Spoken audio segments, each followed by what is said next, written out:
mag-ingat sa paglalakbay. At baka sa iyong pagkamangha,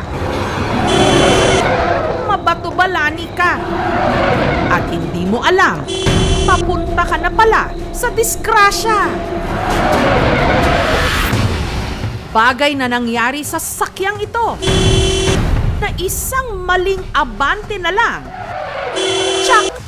Sa ilog ang bagsak. Ang gulong ng sasakyan sa harap nakasampa na sa dulong bakal.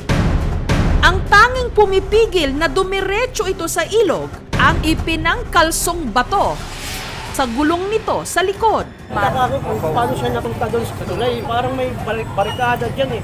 Asya lahat nadaan di nagdiretso. At ang kumalat na kwento, ang mga sakay ng sasakyan, hindi lang daw sila basta naligaw, kundi meron di umano sa kanila ritong nagdala. Yung kwento ng driver, sabi daw, nakita nila maliwanag daw yung kalsada sa malaking building. Wala naman dyan building. Bakit nagkaroon ng mga malalaking building at saka maliwanag na gabing-gabi? Di umano ang tulay daw kasi kung saan dumaan ang sasakyan. Dito sa bayan ng Gandara sa Samar na matagal na ring laman ng mga kwentong bayan. Dito matatagpuan ang daan o portal patungo sa isang maalamat na lugar.